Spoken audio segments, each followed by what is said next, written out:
My name's Tara Murphy. I'm the Total Joint and Spine Coordinator here at Mercy. I'll be teaching your class today. We're going to go over skin prep for your spine surgery first of all. So if you look in the booklet I gave you, there is a highlighted sheet of paper that looks similar to this. And then I gave each of you a packet of wipes. So those wipes are what you're going to prep your skin with the night before surgery. Okay, so if you look at that sheet, we're going to have you take a shower like you normally would, or a bath, wash with whatever soaps, shampoo that you like to wash with. After you get out, we're going to have you dry your skin, let it cool down to room temperature for about an hour. After you let it cool down to room temperature, you're going to take one cloth for each designated area of the body. The first one you're going to wash from under your chin here to your waist. If you have breasts, lift your breast up, wash under, let them air dry, set them back down. Same thing if you have an abdominal fold. You want to make sure you lift, clean under that abdominal fold, rest it back down after it dries, air dries for a couple seconds. Second cloth is going to go from shoulders to fingertips. Full circumference of both arms into the armpit area. Okay. Third cloth is going to go hip bone into your groin, down to your knees, front and back of both thighs. Stay away from your face and your genital areas. Okay, it does dry out your genital areas and will cause burning. So then the fourth cloth is going to go knees to toes, full circumference of both lower legs. We're going to have you turn. The fifth cloth is going to go from the back of your neck here to your waist. And then the last cloth is going to do just your butt cheeks. Stay away from your rectal area. Same thing, it will burn. Okay. After you prep your skin, let it dry, air dry. It might be a little tacky. Then we ask you to put clean sheets on your bed, clean pajamas on if you sleep in pajamas at night. That's to help make sure there's no bacteria or dead skin cells that could be in your bed that could attach to the skin and cause infection. We have you prep your whole body. We know you're having back surgery. However, we want to make sure that there's no bacteria attached to your skin. When you get up for surgery, the morning of surgery, please don't wash this coating off. We want it to stay on your skin. They're going to do a second prep when you come into the hospital, just to help prevent infection. Okay? Any questions about the prep? All right. So moving on to the spine. This is a picture of the spinal anatomy. Everybody's vertebral column has 33 vertebrae. So in the cervical area, the top you can see, which is your neck area, there are 7. In the thoracic, which is your chest area, there's 12. Lower spine in the lumbar, there's 5. In your sacral area, which is down in here, there's 5. And in your coccyx, which is your tailbone, there are 4. In the sacral area and the coccyx area, they are fused together already. Okay, so when you have a fusion, that's what it's going to become like when they fuse other vertebrae. It's going to be more fused like the lower spine. Nice healthy spine has 3 curves, 3 natural curves. Your cervical region, there's a natural inward curve. In your thoracic region, which is in your chest area, there's a natural outward curve. So you think about touching your toes. When you bend down to touch your toes, you'll actually feel the spinous process stick out because that natural outward curve is pushed out further. In the lumbar area, there is another natural inward curve in the lower back. You can see in the picture those nice curves. Okay. So the nice healthy spine protects your nerves from injury. It has lots of muscles that attach at every level of vertebrae to help protect your spine, helps give you the shock that's like a shock absorber. It helps gives you that support, just like in a car with the shock. Okay, supports all of our weight. So you think if you don't have your spine, all those muscles, all those discs in between each vertebrae, you're not going to have that shock absorber. So you'd have more pain because the bones would actually be rubbing bone on bone. This is a picture of a vertebrae and the disc. So this is the anatomy of each vertebrae. So this is the back part. So that's the spinous process. That's actually what you feel sticking out your back. In the front, that's your intervertebral body. That's actually what faces inside of your body. So in between each vertebrae, you have a disc. That disc helps give it a nice support system in between each vertebrae to absorb any pressure, shock. Think about walking. Some people walk really heavy when they put their feet down. So if you didn't have that disc in there, then it would push those vertebrae down together really hard and cause a lot more pain for somebody. On the side here, you have transverse process that comes out both sides of the vertebrae. Little area behind the intervertebral body is the pedicle. So if the surgeon talks about putting pedicle screws in, that's the area they're going to put those pedicle screws in. You have a lamina here on the side of each spinous process. Then this area here is, if it was open, would be your spinal canal. The green and yellow signifies your spinal cord, and the blue signifies your dural layer, which protects your nerves. Okay, and you can see the nerve roots that come out to the side. So that dural layer, actually, between that and the spinal cord is where your spinal fluid runs. All right, so when the discs lose elasticity and the ability to distribute stress evenly, we can have bulging or herniated discs. If that happens, you can actually have pressure on the nerves because the disc is pushing out onto the spinal cord. The loss of height in the disc actually brings those vertebrae closer together and causes bone on bone where they rub over time. So anywhere from the age of 30 on, we start to have breakdown in those discs and in those shock absorbers. Same thing with cartilage in other joints. It just naturally wears down after the age of 30. Okay, so that sometimes decreases the ability of movement, elasticity, and flexibility. All right, so these are pictures of different types of disc problems. At the top, you can see the nice normal disc. It's got a good height. Okay, in between each vertebrae, if you have that natural normal disc space, you're in good shape. The second one, you can see where the disc kind of looks like a flat tire blown out. It's kind of just flattening out. It's degenerating over the years. A lot of times we see this as we get older.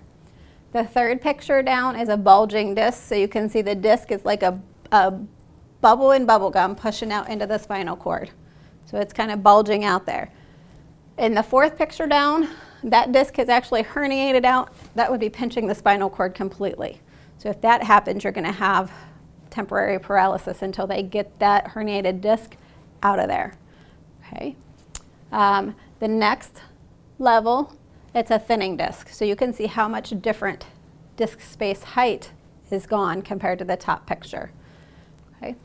The last two pictures, those discs have degenerated almost completely to where the vertebrae are starting to push on each other, and there's osteophyte formation. Osteophyte formation is the same thing as bone spurs. So as those vertebrae start to rub together, they can actually form bone spurs in there. And you can see in this picture, there's a bone spur hanging off the end here of that vertebrae, and you can see how flattened that disc space is in the next level down. So there's a lot of damage in that x-ray. That's a picture of somebody's cervical spine, and it just shows from wear and tear how much damage can be there. Okay, so we'll talk about stenosis. Stenosis is a narrowing of the spinal canal. The spinal canal is the area that the spinal cord runs down. So this is a picture of a cervical spine, and there's stenosis at these levels. You can see where it's pinching the spinal cord. In the lumbar area, same thing. There's multiple levels that the spinal cord is pinched from the vertebrae shifting. So that's from disc space being lost, and then the vertebrae start to move a little bit. Stenosis can actually put pressure on the nerve roots, causing numbness and tingling, a lot of nerve pain. Some patients have severe pain down one leg or the other, depending on which side of the cord is pinched the most. In the lumbar region, if you have stenosis, you could have temporary paralysis from the waist down. If it's in the cervical region in your neck, it actually can cause paralysis from the neck down. So we have to address that immediately if there's some issue going on that's causing that much damage. This is a picture of spondylolithiasis. This is a disorder to where the vertebrae have actually shifted in position. And you can see the vertebrae has slipped forward up here and actually is pulling the spinal cord forward. So in that situation, there's going to be numbness and tingling, a lot of pain, possible paralysis. So this medical issue requires immediate surgery. They have to get in there and they have to take that pressure off the cord, push those vertebrae back into alignment, and usually put hardware in. With a disc issue, you can see here in this picture the disc is actually bulging out and pushing on the nerve root here. When they do a discectomy, they're going to remove that injured part of the disc. So in this picture, you can see they have the sterile surgical scissors. They just simply remove that part of the damaged disc. Okay.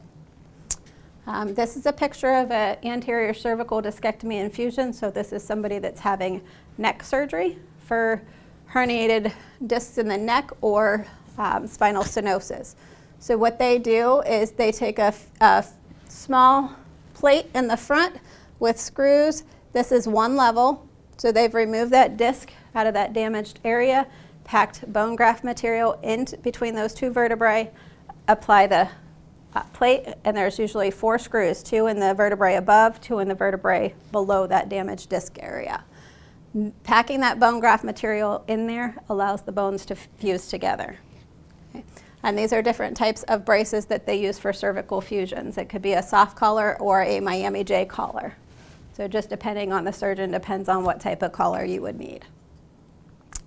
All right, when we talk about a lumbar laminectomy, the surgeon actually removes part of the bony surface. So they'll cut the lamina on both sides, remove that spinous process to take pressure off the spinal cord. So they decompress that spinal cord when they remove that. All right, this is a lumbar fusion. So when they talk about going in and doing the lumbar inner body fusions or transforaminal fusion, they'll go in, they'll remove that disc out of the disc space. So you can see here they've removed it, they pack bone graft material in there, and then they'll put their hardware in to stabilize. So they'll put screws and rods in. Okay, these are called pedicle screws. You can see that they're put in. This is one level. If they're going to do multiple levels, you will have multiple more screws in there and you'll have longer rods. And they'll pack bone graft material either from a cadaver bone or from your own iliac crest in between those spaces. All right, some things to prepare before you come into the hospital. So some types of equipment you may want to consider is a raised toilet seat just to help give you extra height so that you're not squatting so far down and back up. A tub seat or shower seat just so that you have something to sit on while you're in the bathtub. If you only have a bathtub, then you want to consider a tub seat because you can't submerge down into the bathtub right after spine surgery. Okay, no getting up and down that far. Another thing would be a long-handled bath sponge. Looks like this. Help you get your feet because you're going to have spine precautions. We'll go over those spine precautions. This can help you wash your feet or wash your back so that you're not bending. Okay. A sock aid. This is the sock aid. You want to stretch your sock up over top of the forearm. And you can actually drop it to the floor. Whichever foot you want to put in slides in front of the ropes. Pull the ropes and it'll slide your sock on. Okay. Other pieces of equipment that the therapist may work with you with is a long-handled shoe horn to help you get your shoes on so you're not bending. That would be this. And a grabber, or as some people call it, a picker-upper or a pincher to reach for things on a shelf, pick stuff up that you drop on the floor, help you get your socks and your pants on, underwear. They can teach you all kinds of tricks of the trade with this guy. All right, we want you to get lots of rest before surgery because we're going to make you do lots of good stuff when you're here. Okay, so lots of rest. Make sure that you're not sick when you come in the day of surgery. If there's any chance a few days before surgery you're not feeling well, make sure you seek medical treatment. Make sure you don't have any type of infection that could cause them to cancel surgery. Very important, okay? If you are a smoker, we're a non-smoking facility, so we have a smoking cessation program, and just know that you carry more carbon dioxide through your blood cells than oxygen, so you may take a little longer to heal than normal. If you're able to try to start slowing down, that's great. We do offer assistance from the smoking cessation. If it's something you want to learn about, the nurses in pre-op can get you that information. All right, the day of surgery, you're going to go to the first floor of the surgery center. So if everybody comes in the 13th Street side, you go up to the first floor, there's a registration desk. They'll get you registered. They'll call you back to a room, get you prepped for surgery. Start your IV, put you in a gown. they will re-prep your skin a second time with those wipes that we went over. Okay. Then you'll meet with the surgical team. So you'll meet the surgeon, they'll come talk to you, make sure you're doing okay. You'll meet with anesthesia, you'll meet the operating room nurse. When they take you back to the operating room, your loved ones will be taken out to the waiting area. When surgery is over, the surgeon will come out and speak with your family members if they're waiting. If they are not waiting, then sometimes they'll give a phone call. Sometimes they just have to ask the nurses on the unit when you come up to the unit on how things went. After you're done in the operating room, you'll go to the recovery room, PACU, post-anesthesia care unit, a few different names. You'll be in there for approximately 1.5 to 2 hours, just depending on how fast you're waking up from anesthesia. Okay, while you're in there, we're going to medicate you with pain medication, monitor your oxygen levels, your heart rate, your blood pressure. The nurses will be checking your incision, making sure that that bandage is staying dry. They're going to check your neurovascular state to make sure that you don't have any numbness or tingling, that you're able to wiggle your toes, wiggle your fingers, and everything's awake from surgery. Okay. You may have support hose on or sequential compression devices. Those help with circulation to prevent blood clots. We're going to monitor all those things while you're in the recovery. You may or may not have nasal oxygen in. Okay. If you have nasal oxygen in your nose, it's because you were a little drowsy and weren't getting enough oxygen to your tissues. All right. When you're done in the recovery room and you're stable to come to the floor, you're now going to go up to 5B. Okay, that's the new orthopedic unit that we just got moved into. So you'll be stationed in one of those rooms up there. The nurses will continue to check on you every 4 hours, make sure that you're stable, blood pressure, check your bandage, check your oxygen levels, all those things. They're going to continue with your pain medications. They will do IV antibiotics. If you have a drain, they'll monitor your drain output. They'll be getting you up to the chair, helping you eat, will help you order your meals, all the good stuff. As far as pain management, we do have different types of oral and IV pain medications ordered. So depending on how your pain is, we're going to medicate you accordingly. Okay. We have a pain scale that we follow, and that's how we know how to medicate you. If you have supports or orthosis ordered, which are back braces after your back surgery, surgeon specific, they will either fit you for them in the office ahead of time if they want you to have a brace. If they do not fit you in the office, they may order one when you come out of surgery, just depending on how surgery went. We use ice and position changes frequently. Don't try to turn yourself by yourself stretching over. If you're reaching over to turn yourself in the bed while you're here, you're going to break your spine precautions that we're going to go over. We want you to call for help anytime you want to turn in the bed, and we can help reposition you with pillows. Okay. All right. PCA pumps. Some of the surgeons still use these PCA pumps, which is a patient-controlled analgesia. So this allows you to hit the button every 10 minutes and get a very small dose of pain medication. So that's just in case your surgeon orders that and doesn't order the oral pain medication. This is the pain management scale. This is called a visual analog scale. At the foot of each bed, there is one of these pain scales posted so that we can make sure you are rating your pain on a 0 to 10 scale, 10 being the worst pain you've ever had. That helps us medicate you according to what the surgeon allows us to medicate you with. Some of the surgeons give parameters. If it's 0 to 4, we medicate with one dosage of medication. If it's 5 to 10, we medicate with a different dosage of medication. All right, spine precautions. These are like a BLT sandwich, so we like to make you hungry when we talk about spine precautions. So the B stands for no bending. So after spine surgery, we don't want you bending at the waist when they work on your lumbar area, okay? Nothing past a 90-degree angle. Okay, so if you're sitting in the chair with your knees at the 90-degree angle, we don't want you bending down to pick stuff off the floor. Okay. No lifting. Generally, the doctors tell us no lifting more than a dinner plate or a gallon of milk when you go home. So we don't want you lifting anything for a while. They'll lift those precautions when they feel like you're stable and things are healing. No twisting. So like I said, when you're in bed, we don't want you twisting to reach for a side rail.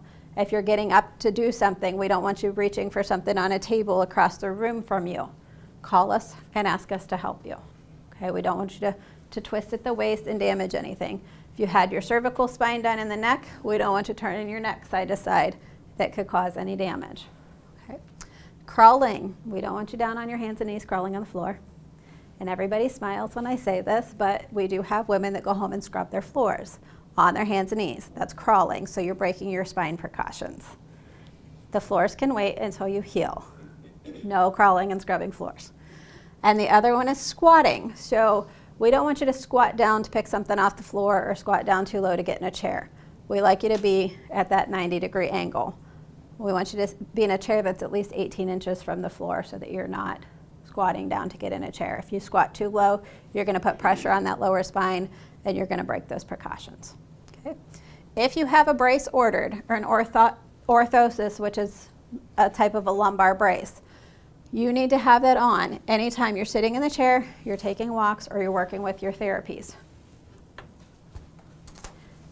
If you get up in the middle of the night to go to the restroom and then you're going to go back to bed, generally the surgeons allow us to leave those off.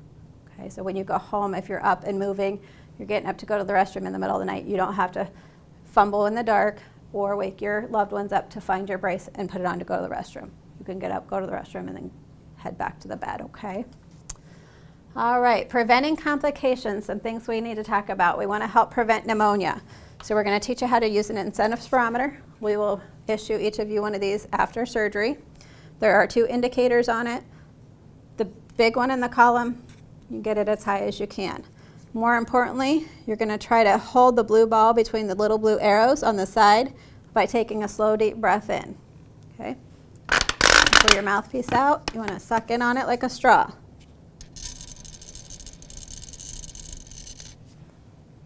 So you want to try to balance the blue one between the 2 arrows on the smaller indicator.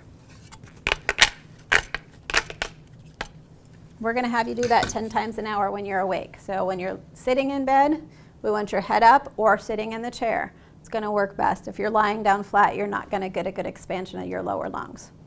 Okay. All right, to help prevent blood clots, we do utilize TED stockings. They could either be knee high or thigh high, and we utilize sequential compression devices. These are wraps that go on your lower leg. They squeeze the blood vessels in your lower legs and help push the blood back to the heart to help prevent blood clots. We don't want blood to pool in those lower legs. Okay. With having spine surgery, typically you are not prescribed a blood thinner. Okay. We don't want you to bleed into the spinal column and cause complications. So preventing blood clots is going to be those TED stockings or the compression devices. And then we'll go over a few exercises that will actually help push the blood back to the heart as well. We will put you on fall risk precautions when you come to the unit. So all of our patients that have surgery will get a fall risk band, yellow, canary yellow grippy socks, and every bed on our unit, it has a bed alarm installed in it. So if you're used to getting up and being independent, doing things by yourself after surgery, we don't allow you to be so independent. We want you to ask for help anytime you want to get up.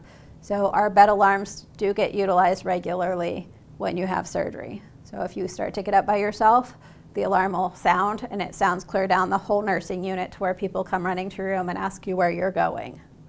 Okay, so we do like you to ask for help. If your loved ones are here, we don't want them to help you get up right away after surgery. We want you to call us for help. Okay, they haven't been trained how to move you after spine surgery. When we can show them how to get you up and down safely, then the therapist will let us know if they feel you're safe to have a family member help you. We'll let you have them start helping you get up and down.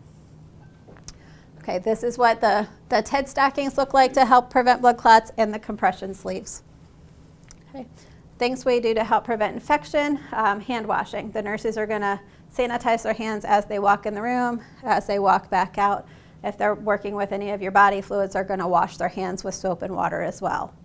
Okay, so we have a policy wash in, wash out. Okay, you'll see them constantly using sanitizer. You'll get 3 doses of antibiotic, 1 when you're wheeling into the operating room, 2 more post-operatively, 8 hours apart on the nursing unit. We also use silver dressings that are impregnated with silver nitrate, which is a natural antimicrobial to help prevent infection. It's got a cream-colored sponge in it with a clear occlusive dressing. Most of the surgeons use these. These are waterproof, so when you go home, if you're only here a few days, a lot of times you're able to shower with these on. If you're here more than 7 days, we'll change that out before you go home. They're usually good for about 7 days. And then there will be special dressing change orders that we'll go over with you when you're ready to go home. Surgeon specific, each surgeon has a different protocol of how they have us change your bandages.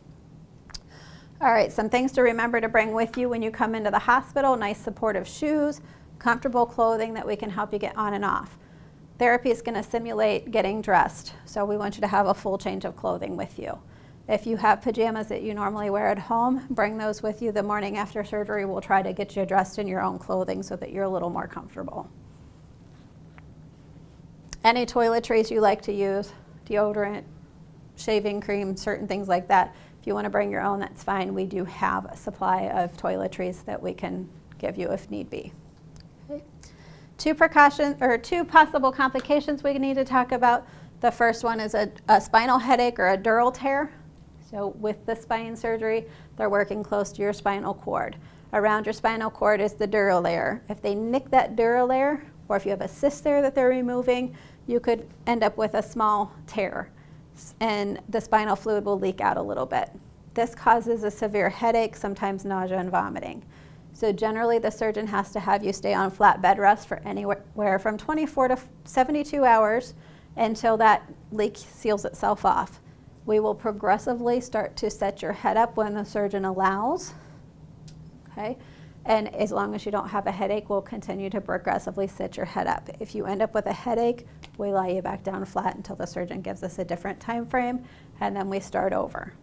Okay, so this is a possible complication with the spine surgery. The other one is called Quina syndrome. So this is when there's pressure on the nerves at the end of the spine. In the lumbar area is usually where we see it. It could be from a disc herniation. It could be from a pocket of blood filling up around the spinal cord, putting pressure on the nerves. It could be from a pocket of infection. So it could be a pocket of pus in there, or it could be from a spinal cord tumor. So some of the symptoms that we watch for are sudden bowel and bladder function loss, numbness from the waist down in the perineal area, inability to move the legs. It's usually complete numbness. Some patients will have a lot of pain. Rectal pressure is another thing that we've seen with this. So those are things we want to watch for. If you start to have any of these symptoms, you're going to let your nurse know immediately. The nurse is going to come assess you, call the surgeon immediately, and they will send us to CT scan. They'll send you down to have it scanned and make sure what's going on and address the situation.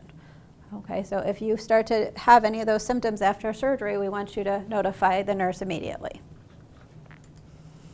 As far as discharge planning, we'll go over medication list, any directions from the surgeon as far as dressing care, showering, how to wear your brace, what activities you're allowed to do. Whatever instructions the surgeon gives us, we will go over with you at the time of discharge. They'll be printed out nicely in a packet of discharge instructions. Everything the surgeon has us wanting you to follow when you go home is printed out nicely. You will get a copy of those discharge instructions upon going home. All right, so if you have any questions, my information is in the back of the booklet that I gave you. Okay, so my contact information is in there. At any point between now and after surgery when you go home, you can access that and call me. Okay. Hi guys, my name is Ashton. I'm a physical therapist here at Mercy Medical. So I'm just going to talk to you a little bit about some exercises we'd like you to try before, as well as what we're going to be talking about after surgery. The other thing is Tara did a good job of going over the BLT sandwich. I'm just going to clarify a couple things on there, okay? So in your books, page 29, it's where everything starts for therapy. I call these on page 29 the big three exercises. Therapy tells you to do them, your nurses tell you to do them, the doctor tells your nurse to tell us to tell them about you, okay? So first one is ankle pumps. You can also think of it like putting on the brake or the clutch, okay? So you're pumping your ankle up and down, okay? The next one, so we're going to go up the leg, is going to be a quad set. It's the last one on the page. What they've shown here is you've taken a small washcloth, you put it underneath the knee, and you're trying to straighten that leg out as much as you can, okay? So, and we're gonna be activating those quad muscles. They also are really important when we go to stand up. The one that's not pictured is called a glute set, okay? I call it buns of steel. We have a couple other therapists that will give it cute nicknames for some other things. More or less, we want you squeezing the glutes. We squeeze in the butt cheeks. Whenever you go to stand, the glutes help activate that standing, okay? So that's why we want you practicing them beforehand. And also when you do the ankle pumps, glute sets, quad sets, you know, when you do those 3, it actually helps with the blood clot prevention that Tara was talking about, okay? Any questions about the buns of steel, the glute sets? A lot of women think of Kegels. Guys, I tell you, if your wife or significant other is gonna pinch your butt, and you don't want to pinch flab, you tighten up, okay? Gonna say, does that work for you? All right, on the next page, we have exercises for both necks and backs in here, okay? So, for my lumbar patients, the patients that are having the back surgery, lower back, I really want you focusing on this page, okay? Page 31, middle exercise, abdominal bracing, okay? Start it. If you don't do any other exercise after surgery, that's the one I want you doing, okay? And I'm actually gonna be harping on you too, or the other therapists will, because it's important. Like Tara has been explaining, they make that incision, okay? And they do cut, you know, to do the surgery.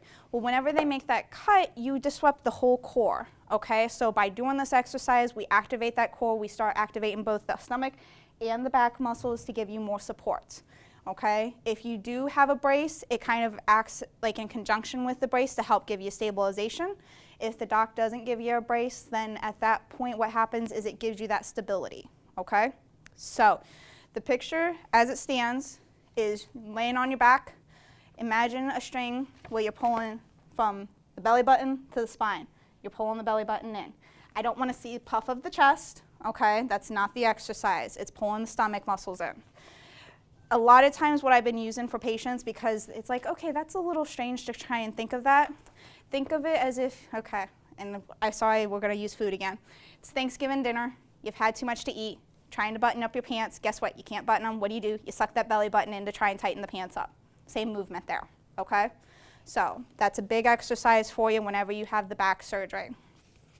The other ones I want you doing too to tolerance, just because it helps with moving, keeping your blood flowing. That way then you don't get stiff, okay? So we have the shoulder squeezes. Imagine a pencil in between the shoulder blades and you're squeezing them together, okay? Doesn't have to be a big movement, just a little bit. Shoulder rolls is the next one, okay? Shoulder flexion, thumbs up. No more than the height of the shoulder, okay? Because if you notice, if I go up higher, I'm gonna start tilting at the back, and guess what? That's also a bending precaution we don't want you doing, okay? So shoulder height to tolerance, okay? Shoulder abduction, out to the side, okay? Elbows up and down. Guess what? We don't want your arms getting any weaker since you did have surgery. And the last one listed on the bottom of page 31 is long arc quad kicks. You can do that while you're sitting, okay? If they put you up in a chair while you're waiting on us to come work with you after the nurses get you up, you can just kick that leg out back and forth to tolerance. Again, it helps keep the blood flow moving, helps keep your strength up, helps prevent blood clots, okay? Any questions on those? Awesome. Okay, I'm just gonna go through the book and tell you a couple things. The next page is walker safety. You may or may not be issued a walker after your surgery. If you're a back, it is a possibility. If you are a neck, typically that does not happen. We will go over this page with you after surgery, okay? I'm not gonna go over it with you beforehand because you might not need it.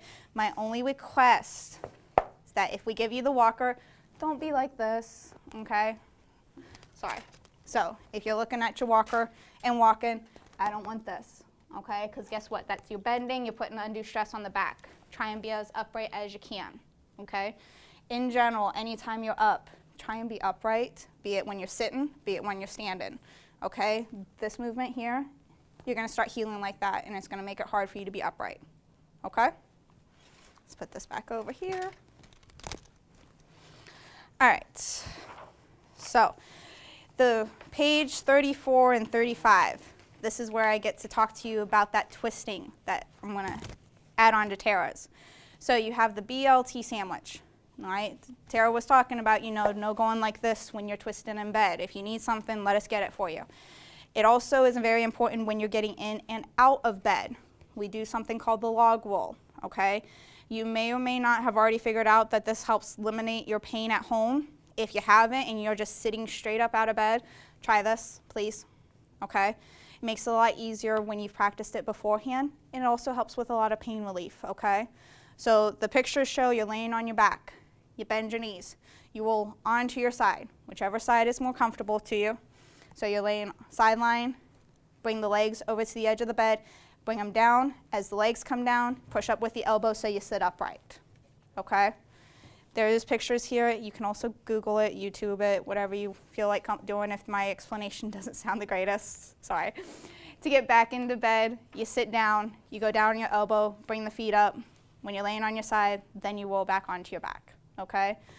If you are a side-lying sleeper at home, okay, you like to lay on your left, your right side, after surgery, pillow between the legs, okay? And the other thing I'm going to recommend is that if you have a significant other, someone there with you, make sure that they put a pillow behind your back, okay? That way then you don't have the tendency to twist so much in case you start turning in the middle of the night. The other thing is if you like to go into the fetal position, where you like to bring your knees up to the chest, pillow in between, kind of at the chest level so you don't bring them up so far, okay? I will tell you this, a lot of patients after spine surgery, especially for the back, they go back and forth between a recliner or a bed, okay? Whichever one feels comfortable for you. If you want to sleep in the recliner, that's fine. Again, don't be twisting in it, kind of utilizing that. If you're going to lay on your side, have a pillow between the legs, okay? Same for in the bed. If it's a neck surgery, the doctor will tell you to elevate the head probably about 30 degrees, so have a couple pillows or a wedge underneath to help with swelling. All right. And that is all that I'm going to go out of the book. The last thing I'm going to tell you about is with regards to cervical surgeries. What Tara was explaining about the fact of the bending over is if you notice I bend, my head wants to tip too. Okay, so if you have neck problems, if you're having the neck surgery, don't be leaning forward because again, it's going to tip that neck up. Okay? So, and like she said, nothing past the knees. And also, when it comes to the twisting, depending on how much surgery was done and how low it is, we may recommend you don't bring your leg up to you. Okay? So that equipment that Tara talked about, such as the long-handled bath sponge, shoehorn, reacher, and socket, are going to be very important. Because if you're about an S1 level, raising that leg up like this isn't going to be the greatest because that's going to be twisting at that level where they did surgery. Okay?